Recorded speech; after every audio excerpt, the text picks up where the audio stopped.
Më 13 janar të vitit 2018, një shpërthim në lagjen Partizani në Shkodër do të shënonte fillimin e një përplasje të përgjithshme mes dy fiseve më të njohura të qytetit, Bajri dhe Lici. Objektivi i atentatit ishte Lulzim Kulla, kjo një figurë e njohur në rrethin e të fortëve të Shkodrës dhe dhëndër i familjes Lici. Ky sulm do të shërbente si piknisje për një zinxhir ngjarjesh tragjike që përfshinin vrasje, zhdukje personash dhe atentate të dështuara, një cikël dhune që vijon edhe sot. Pas ngjarjes së janarit 2018, familja Lici nuk hezitoi të artikulonte publikisht emrat e personave që i konsideronte përgjegjës, duke akuzuar pjesëtar të fisit Bajri si organizator të atentatit. Megjithatë, palatjetër i mohoi këto akuza. Në një intervistë televizive, Safet Bajri deklaroi se nuk kishte asnjë konflikt me familjen Lici, duke mohuar çdo përfshirje në hasmëri. Por vetëm pak ditë pas kësaj dalje publike, situata mori një kthes të re. Më 21 shkurt të vitit 2025, Rene u rikthye për herë të dytë në banesën e Safet Bajrit për të zbatuar një vendim të gjykatës së posaçme për arrest me burg. Vetëm 3 ditë më parë, banesa e tij kishte qenë objekt kontrolli nga forcat speciale në vijim të hetimeve mbi masakrën e Dobraçit, ku u vran 4 persona.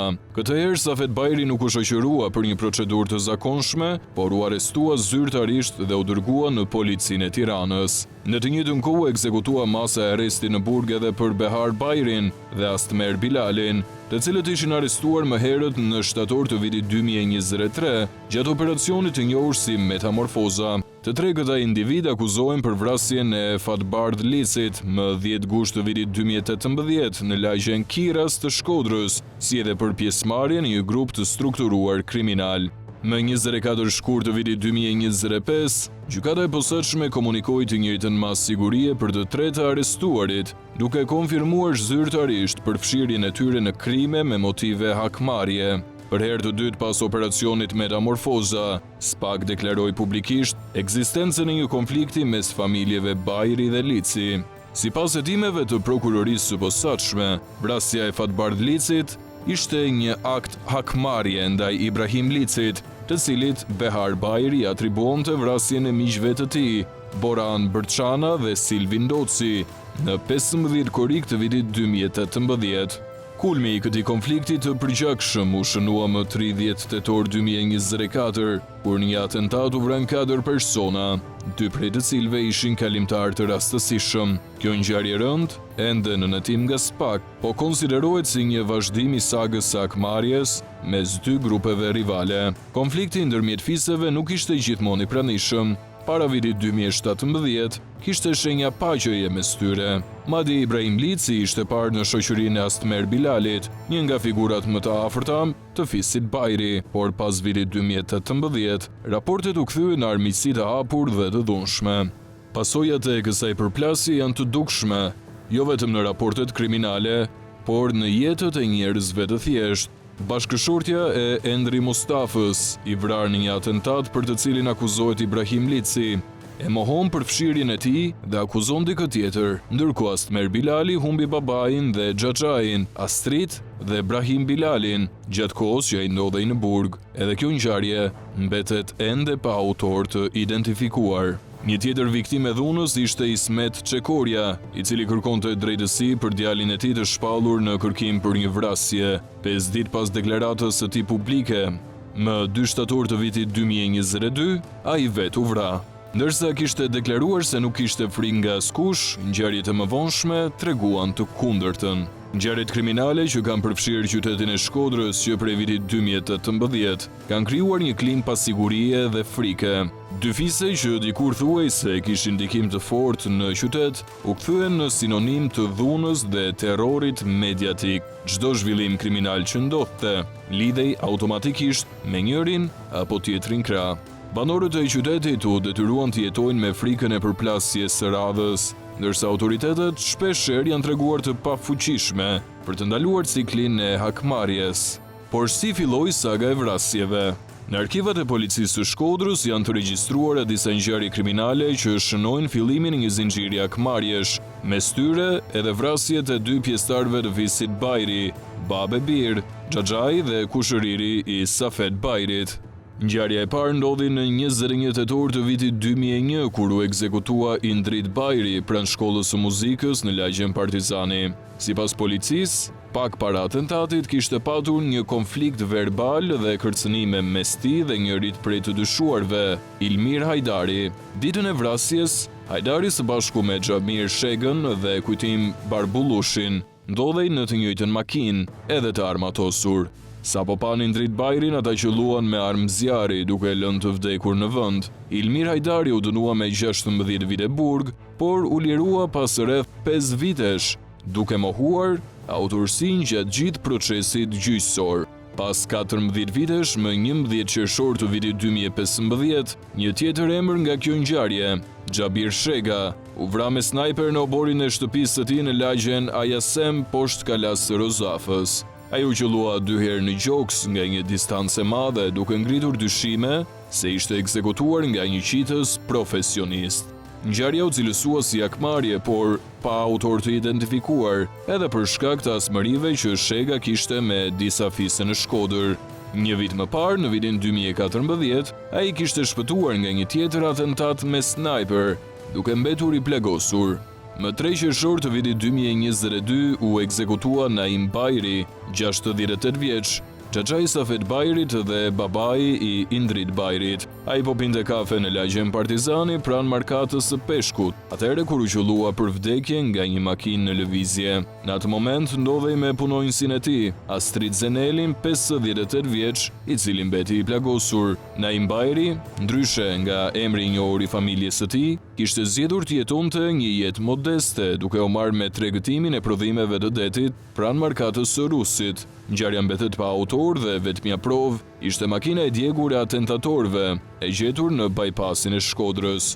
Një nga ngjarjet kyçe që konsiderohet si start i konfliktit të madh mes grupeve kriminale të Shkodrës është atentati me eksploziv ndaj Lulzim Kullës më 13 janar 2018. 500 gram C4 ishin vendosur në një motociklet pranë automjetit të tij të blinduar. Shpërthimi ndodhi kur Kulla po dilte nga godina e tij. Ai pësoi djegje në 25% të trupit dhe 7 kalimtar të tjerë mbetën të plagosur. Në atë kohë policia e konsideronte Lulzim Kullën si drejtues të një grupi që ushtronte presion mbi bizneset e qytetit përmes vendosjes së tarifave mbrojtëse. 3 persona nga Elbasani, Indrit Çopja, Argel Lulaj dhe Sergio Teta, u arrestuan për vendosjen e eksplozivit, por më vonë u liruan për mungesë provash. Autorët dhe porositësit e sulmit nuk u identifikuan asnjëherë. Pas këtij atentati, Shkodra u zhyt në një val të re dhune. Më 18 qershor të vitit 2018 u vra Mehdi Kavaja, një riparues bravash 60 vjeçar në servisin e tij. Ai u qellua me plumë në kokë, ndërsa policia e dyshoi si vrasje për hakmarrje. Vetëm një muaj më vonë, më 15 korrik, u ekzekutua çifti Boran Brçana dhe Silvin Dosi poshtë banesës së tyre me qira. Në automjet ishte edhe fëmia i tyre 3 vjeçar që i mbijetoi mrekullisht plumbave. Brçana, ish polic, dyshoi se kishte lidhje me grupin Bajri.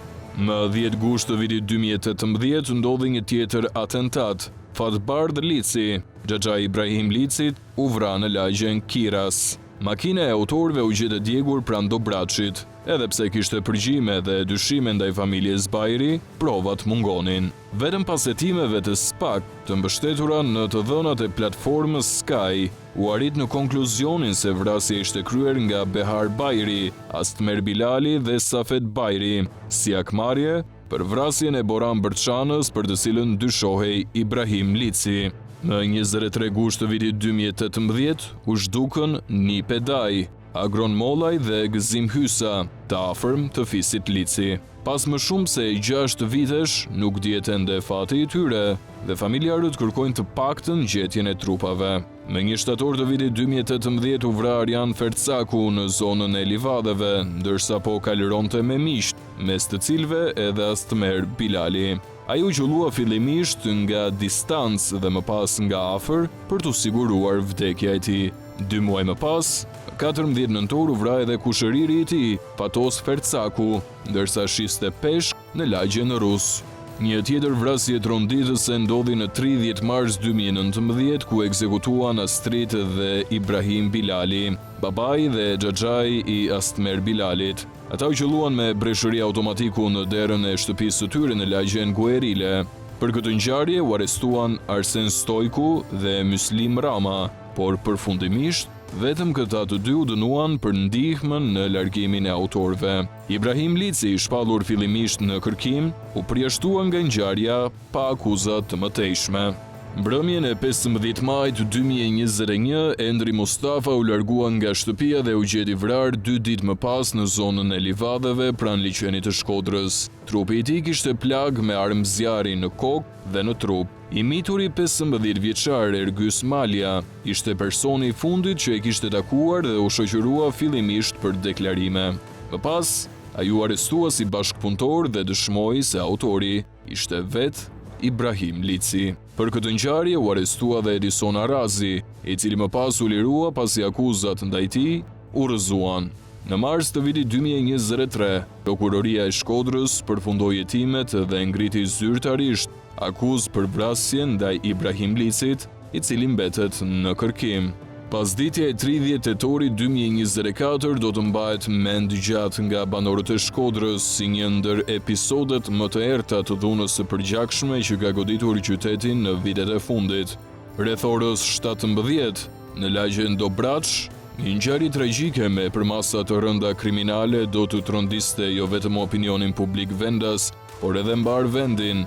Në rrugën nacionale Shkodër-Koplik, një makinë tip Benz me xhama të zinj që drejtohej nga 23 vjeçari Hamza Lici dhe kishte pasagjer Arlin Bushatin, u bë objektivi një atentati të mirë organizuar dhe të paramenduar. Në ndjekje të tyre ndodhej një Foristrad tip Land Rover, ku dyshohet se ndodheshin të paktën 3 persona të armatosur. Në momentin që mjetet u gjendën paralelisht në lëvizje, atentatorët hapën zjarr në drejtim të automjetit tip Benz me një breshëri automatiku, e cila nuk u ndal për rreth 300 metra gjatë ndjekjes në ecje. Kalashnikovët zbrazën karikaturët në drejtim të makinës, duke e shpuar atë nga të gjitha anët, deri në momentin kur drejtuesi i saj humbi kontrollin dhe vetdijen. Automjeti përfundoi duke u përplasur me murin rrethues të një objekti në periferi të rrugës. Hamza Lici, djali më i vogël i familjes së njohur Lici, mbeti i vdekur në vend, ndërsa Arlin Bushati, që ndodhej në sediljen e pasagjerit, u dërgua me urgjencë në spitalin e Shkodrës, ku pavarësisht përpjekjeve të mjekëve, ndërroi disa orë më vonë si pasojë e plagëve të mara. Ajo që e shton dimensionin tragjik të kësaj ngjarje është fakti se atentatorët nuk morën as pak në konsiderat praninë e civilëve të rastësishëm në zonë. Në momentin e ndjekjes dhe shkrepjes së armëve, një motor që lëvizte në të njëjtin segment rruge u përplas nga automjeti Hamza Licit, i cili kishte humbur kontrollin. Në motor ndodheshin Bashkim dhe Flutura Basha, një çift qytetarësh pa asnjë lidhje me përplasjet kriminale që kishin ndodhur apo ishin në zhvillim. Flutura humbi jetën në vend si pasojë e përplasjes së dhunshme, ndërsa Bashkimi mbeti i plagosur rënd në kokë, duke ndëruar jetë pak më vonë në spital. 2 civil të pafajshëm u bën viktima të një lufte të hapur kriminale në mes të një rruge publike, duke e kthyer atë pasdite në një skenë lufte të vërtet. Fillimisht hetimet për këtë ngjarje, që shumë shpejt mori emrin masakra e Dobraçit, u nisën nga Prokuroria e Shkodrës, por më 11 shtator, kjo prokurori shpalli mos kompetencë për çështjen, duke ja kaluar dosjen Prokurorisë së posaçme kundër krimit të organizuar dhe korrupsionit, pas dyshimeve serioze se pas këtij atentati qëndronte një grup i strukturuar kriminal. Objektivet kryesor të atentatit dyshohet të kenë qenë Hamza Lici dhe Arlin Bushati, por një tjetër element i rëndësishëm në këtë ngjarje është identiteti një personi të tretë që mendohet se ka qenë i pranishëm në makinë dhe i ka shpëtuar fatmirësisht këtij sulmi. Burime konfidenciale nga hetimi sugjerojnë se ai person mund të ketë qenë Ibrahim Lici, një emër i njohur për drejtësinë shqiptare. Prezenca e tij nisi të përflitej pas shfaqjes së disa pamjeve filmike ku një person i plagosur dhe i gjakosur shfaqej pranë trupit të pajet të Hamza Licit. Burime nga brenda hetimeve konfirmuan se bëhej fjalë për Ibrahim Lisin, i cili në atë kohë ndodhej në Turqi, në arrest shtëpie në pritje të ekstradimit drejt Shqipërisë. Prania e tij në vendngjarje në mënyrë ilegale dhe fakti që forcat e shqiponjave të cilat ndodheshin aty nuk ndërhyn për ta ndaluar, nxiti një tjetër skandal brenda strukturave të policisë. 4 efektiv u vendosën në pranga për neglizhencë dhe mosveprim në detyrë. Megjithatë, më vonë u liruan nga gjykata. Ky episod zbuloi jo vetëm shtrirjen e ndikimit të grupeve kriminale, por edhe mungesën alarmante të kontrollit të ligjit në zonat e ndjeshme. Në javët që pasuan masakrën, ndërsa hetimi kaloi zyrtarisht në SPAK, prokuroria e posaçme kërkoi leje për kontrolle të thelluara në lagjen Dobraç, vendbanimi i njohur i antarëve të visit Bajri, me të cilët familja Lici ka një histori të gjatë asmërie dhe përplasje të armatosura. Më 12 dhjetor të vitit 2024, në orët e parë të mëngjesit, Renea rrethoi zona të tëra të qytetit, duke kryer një operacion të gjerë bastisjesh në Dobraç, Kiras dhe disa fshatra përreth. Operacioni përfundoi me sekuestrimin e 5 automjeteve, përfshirë një makinë të blinduar me targa ruse, një shumë të konsiderueshme parazh dhe disa pajisje komunikimi. Safet Bajri u shoqërua për të marrë në pyetje, por më vonë u la i lirë, së bashku me disa persona të tjerë të ndaluar. Asnjë arrest i rastësishëm nuk u krye për vetë atentatin e 30 tetorit, ndërsa Ibrahim Lici vazhdon të jetë ende në arati. Hetimi për këtë ngjarje ka vijuar paralelisht me 2 procedime të tjera që janë aktualisht në duart e SPAK dhe që pritet të bashkohen në një dosje të vetme. Njëra prej këtyre ngjarjeve ka të bëjë me plagosjen e Vladimir Bruçit më 3 qershor 2024, ku 5 persona e dhunuan në mes të ditës për shkak të një vend parkimi në qytetin e Shkodrës. Më 22 janar të vitit 2025, 2 nga të dyshuarit, Izmir Sakica dhe Samuel Troshani, të njohur si të afërt me Fisim Bajri, u dorëzuan në polici të shoqëruar nga avokati i tyre. Më herët ishte arrestuar edhe Edmond Sakica për të njëjtën ngjarje, ndërsa në kërkim janë ende Samet Halluni, Arlin Kajoshi dhe Alban Bruçi. Ngjarja tjetër ka të bëjë me një përplasje të armatosur më 23 gusht të vitit 2024 në fshatin e Ranz të Bushatit, aty ku një automjet i blinduar tip Audi A8 që transportonte Troshanin dhe Sakicën u qellua me armë zjarri. Nga hetimet e deritanishme rezulton se këta persona ishin nisur drejt zonës së Bushatit, të armatosur dhe të organizuar, me qëllim ekzekutimin e Aleksandr Prendit dhe të afërmëve të tij. Në momentin që kaluan në territorin e fshatit, ata u qelluan nga vetë Aleksandr Prendi, cili gjithashtu është në hetim për këtë përplasje. Gjykata e posaçme ka vendosur mas arresti me burg edhe për Andrea Prendin, por ky i fundit nuk është kapur ende. Burime nga grupi hetimor të përfshirë në këtë procedura kanë konfirmuar se disa prej personave që po hetohen për plagosjet dhe përplasjet e armatosura janë të dyshuar gjithashtu për pjesëmarrje direkte ose mbështetje logjistike në atentatin e 30 tetorit.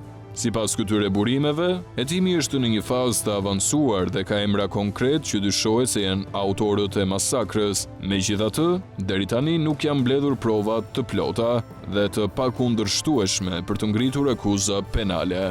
Ndërkohë që viti 2024 u mbyll pas një të arrestuar për atentatin që tronditi Shkodrën dhe mori jetën e 4 personave, përfshirë 2 qytetarë të pafajshëm, viti 2025 ka nisur me shpresën se drejtësia do të mund të shkojë deri në fund. Megjithatë, ajo çfarë mbetet e qartë është se masakra e Dobraçit nuk është thjesht një akt i izoluar kriminal, por një pasqyrë e qartë e thellësisë së rrënjëve të krimit të organizuar në këtë pjesë të vendit dhe sfidave që institucionet ligjzbatuese përballen për ta çrrënjosur atë. Dosja Metamorfoza, një ndër më të rëndat dhe me përfaqësueset e përballjes së shtetit me krimin e organizuar në Shkodër, ka bërë publike dhe zyrtare një të vërtetë që për shumë kohë ishte njohur vetëm në mënyrë të tërthortë, në përzëra dhe dyshime të gjera, ekzistencën dhe fuqinë e 2 grupeve të strukturuara kriminale, që prej vitesh dominojnë jetën kriminale në këtë qytet. Bëhet fjalë për grupin Bajri dhe grupin Lici, 2 organizata rivale që luftën e tyre të vazhdueshme për territor, pushtet dhe kontroll kanë lënë pas një bilans të rënd, me 10 viktima dhe të plagosur, duke e zhytur Shkodrën në një cikël dhune të përsëritur. Ajo e cila e bën këtë dosje kaq të rëndësishme, përtej faktit se ofron prova konkrete mbi aktivitete të paligjshme, është zyrtarizimi për herë të parë i një realiteti të errët që autoritetet kishin zgjedhur ta injoronin për një kohë të gjatë. Grupi Bajri jo vetëm që përfaqëson një strukturë kriminale të sofistikuar dhe të dhunshme, por edhe gëzon një rrjet të fuqishëm mbështetës që shtrihet përdej botës së krimit dhe përfshin figura të rëndësishme të jetës publike, përfshir emra në polici, prokurori dhe sektor të biznesit. Aleancat e këtij grupi me personazhe të njohur si Ervis Martinaj, biznesmeni Pëllum Gjoka dhe individ të tjerë të dyshuar për lidhje me krimin, e kanë bërë atë më të organizuar dhe më të vështirë për të goditur nga organet e drejtësisë. Në qendër të planeve të këtij grupi ishin ekzekutimet e antarëve të grupit rival Lici, me një vëmendje të veçantë ndaj disa individëve të cilët përbënin rrezik të lartë për ta, ose që kishin një rol të rëndësishëm në strukturën e kundërshtarit. Objektivat kryesor ishin Ibrahim Lici, Dorian Duli dhe Gen Stafili, tre emra që për grupin Bajri përfaqësonin më shumë se thjesht kundërshtar. Ishin figura të vështira për t'u eliminuar, të mbrojtura mirë dhe me përvojë të gjatë në përplasjet me armë. Ibrahim Lici, për të cilin në dosjen Metamorfoza përdoret Novka Fantazma, ishte një nga figurat më të kërkuara nga drejtësia shqiptare. Aratia e tij shumë vjeçare dhe aftësia për t'i shpëtuar ndjekjes kishin krijuar rreth tij një aureol misterioz dhe frike. Në vitin 2022 u përhap lajmi se ai ishte arrestuar në Turqi, lajm që më vonë u konfirmua edhe vetë nga policia e shtetit. U bë e ditur se kishin nisur procedurat për ekstradimin e tij, por në mars të vitit 2023 një gjykat në Turqi ndryshoi masën e sigurisë ndaj tij, duke e vendosur në arrest shtëpie me kusht që të mos largohej nga territori turk.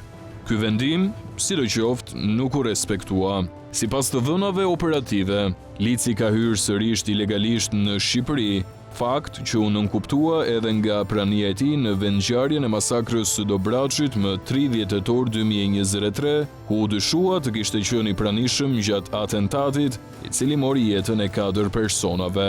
Ndërkohë që ai është ende në Arati dhe me një urdhër arresti aktiv për vrasjen e Endri Mustafës, një ngjarje për të cilën akuzohet për vrasje me paramendim kryer në bashkëpunim, grupi Bajri kishte bërë të qartë përmes përgjimeve dhe bisedave të bërgjuara se kapja dhe eliminimi i Ibrahim Licit ishte për ta një objektiv parësor.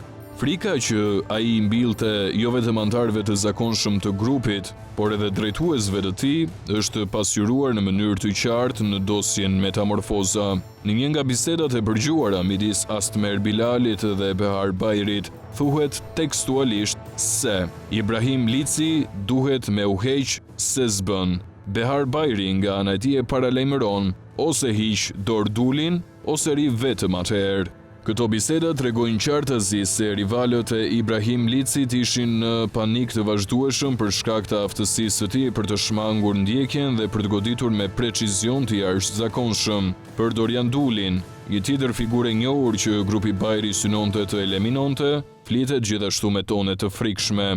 Ata e përshkruajnë si një njeri të armatosur, të trajnuar mirë që mund të qëllonte me saktësi deri në 300 metra, duke e bërë të vështirë për t'u kapur në befasi. Gjithashtu në bisedat e përgjuara përmenden edhe personazhe të tjerë të lidhur me grupin Lici ose me histori të mëparshme përplasjesh mes Bajrit, si Bardhok Planaj i vrarë në prill të vitit 2021, dhe Lulzim Kulla i cili mbijetoi një atentati në vitin 2018, por me plag të rënda. Në përpjekjet e tyre për të lokalizuar Ibrahim Licin, antarët e grupit Bajri përdorën çdo mjet të mundshëm.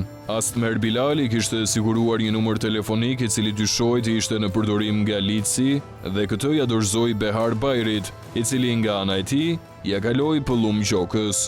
Ky i fundit kishte lidhje direkte me zyrtar të policisë, përfshirë edhe Ardrit Hasanbegajn, një shef i lartë i policisë së shtetit. Hasanbegaj në atë kohë me leje vjetore dhe ndodhej me pushime në plazh, i premtoi Gjokës se sapo të kthehej nga leja, do ta vinte numrin në përgjim përmes zyrës së përgjimeve, me qëllim të ndjekjes dhe identifikimit të vendodhjes së Ibrahim Licit. Ky fragment nga dosja jo vetëm që tregon përpjekjet intensive për ndjekje, por edhe mënyrën se si grupet kriminale kishin depërtuar në strukturat e shtetit. Kulmi i planifikimit për eliminimin e Licit, Dorian Dulit dhe Gent Stafilit do të arrinte gjatë një ceremonie mortore, varrimit të Indrit Rajës. Grupi kishte informacione të qarta se 3 objektiva do të ishin të pranishëm në këtë ceremoni, dhe madje dinin edhe rrobat që do të mbanin të veshur. E vetmja gjë që mungonte ishte informacioni i saktë mbi automjetin me të cilin po udhëtonin. Kjo pasiguri logjistike çoi në dështimin e atentatit të planifikuar, duke shmangur në momentin e fundit një tjetër masakër me pasoja të rënda. Por fakti që grupi kishte siguruar informacion kaq të detajuar dhe kishte ndërmarrë hapa konkret për të realizuar një vrasje të trefisht në një ceremoni publike, tregon se sa të organizuar dhe të vendosur ishin për të arritur qëllimin e tyre, pavarësisht të rrezikut apo kostove. Dosja Metamorfoza shërben si një pasqyrë e qartë dhe e dhimbshme e mënyrës se si krimi i organizuar është shndruar në një strukturë të organizuar dhe të ndërthurur me pjesë të administratës shtetërore, e aftë për të ushtruar kontroll, për të ndjekur dhe përgjuar individ dhe për të ndërmarrë operacione të ngjashme me ato të shërbimeve sekrete, por me qëllime kriminale. Në këtë kuadër, ajo që dikur ishte vetëm një përplasje rrugësh mes bandave rivale në Shkodër, sot është kthyer në një luftë të heshtur dhe të gjatë për dominim të territorit, ku drejtësia përpiqet të rikuperojë terrenin e humbur. Në dhjetor të vitit 2020, gjykata e shkallës së parë në Shkodër i vuri një pikë të përkohshme një prej dosjeve më të bujshme të drejtësisë shqiptare, çështjes Bajri. 9 të pandehur u shpallën fajtor, por në fund vetëm 3 prej tyre qëndruan në burg, ndërsa të tjerët e shlyen dënimin me kohën e paraburgimit. Çuditërisht, pas gjithë zhurmës që bëri operacioni Oaz në vitin 2018, një ndër ndërhyrjet e para të forcës së ligjit, përfundimi i procesit gjyqësor u mbyll me dënime simbolike dhe me lirimin gradual të gjithë anëtarëve të grupit Bajri. Behar Bajri, një nga figurat kyçe të kësaj strukture kriminale, u dënua me vetëm 3 muaj burg për organizim të paligjshëm të lotarive sportive, ndërkohë që akuzat e mëparshme për vrasje, armbajtje pa leje dhe pjesëmarrje në grup të strukturuar kriminal u shuan njëra pas tjetrës. Safet Bajri, një tjetër emër i rëndësishëm, gjithashtu u lirua pasi vuajti dënimin për një akuzë të njohur në Belgjik. Me këtë ritëm, djemtë e Dobraçit u kthyen të lirë në rrugët e Shkodrës, si të kishin dalë nga një dush me pendes dhe jo nga një proces i gjatë penal. Gjithçka mori një kthes të fortë kur SPAK zbuloi në dosjen Metamorfoza një seri përgjimesh dhe bisedash të cilat hodhën dritë mbi një skemë të frikshme të ndërhyrjeve dhe korrupsionit brenda vetë drejtësisë. Prokurori Xhevahir Lita, në atë kohë në detyrë në prokurorinë e Shkodrës, rezulton të ketë ndihmuar drejt për drejt lirimin e Behar Bajrit në këmbim të përfitimeve monetare. Dosja që dikur shpresoi të shënonte një kthes në luftën kundër krimit të organizuar, ishte fryrë artificialisht dhe më pas ishte lënë të shfryhej me heshtje institucionale. Sipas përshkrimit të bërë nga Prokuroria e Krimeve të Rënda, grupi Bajri kishte vepruar për më shumë se një dekadë si një strukturë mirë organizuar me rrënjë të thella në Shkodër. E njohur si djemtë e Dobraçit, kjo organizat kriminale kishte krijuar një klim frike dhe imponimi, duke e shfrytëzuar dhunën, presionin psikologjik dhe terrorin për të siguruar para, ndikim dhe kontroll në shumë aspekte të jetës shoqërore. Madje vetëm përmendja e emrit të ndonjë prej drejtuesve të tyre ishte mjaftueshme për të imponuar banorëve, autoriteteve dhe bizneseve.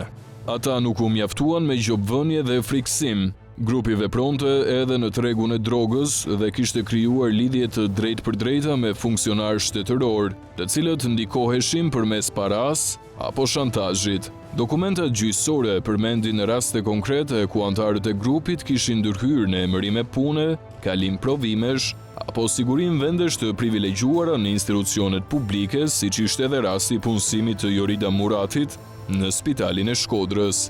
Nëse historia e Behar Bajrit ndalet këtu, do dukej sikur kemi të bëjmë me një njeri që shpëtoi përmes zbrazëtirave të ligjit, por faktet flasin ndryshe. Ai nuk ishte një i penduar, por një figurë që vijoi të vepronte edhe pas lirimit. E kaluara e tij përfshin një seri ngjarjesh të rënda, nga vrasja e policit Petrit Demiri në vitin 2000, tek vrasja e bashkëshortes së tij 16 vjeçare në vitin 2002, ngjarje që fillimisht u kamuflua si vetvrasje.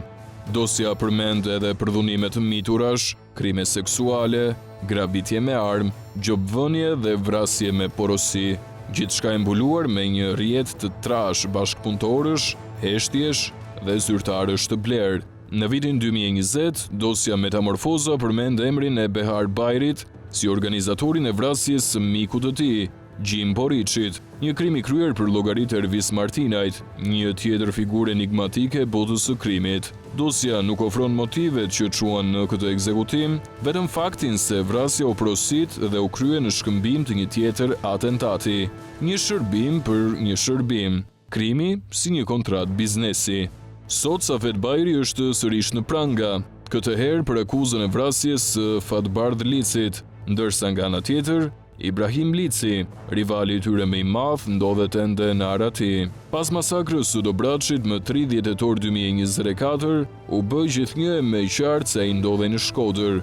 Askush nuk e konfirmoi zyrtarisht, por asnjë nuk e mohoi realisht. Gjithçka ishte ndërtuar rreth tij. Një ngjarje që dështoi për pak, por që la një gjurmë të thellë në psikikën e qytetit. Shkodra ka jetuar në hijen e këtyre emrave për vite me radhë, e gjunjëzuar nga frika, korrupsioni dhe një drejtësi e dobët. E vetmja shpresë mbetet tek zgjimi i një sistemi që ka dështuar vazhdimisht të vendosë rend. Por pyetja që mbetet sot nuk është vetëm kush do të arrestohet i pari, por më shumë kush i shërben kujt në këtë rrjet ku drejtësia dhe krimi duken të shkrirë në një. Sepse në këtë histori, kufijt janë bërë aq të mjegullt, sa ndonjëherë duket sikur edhe e vërteta, po paguan për të heshtur.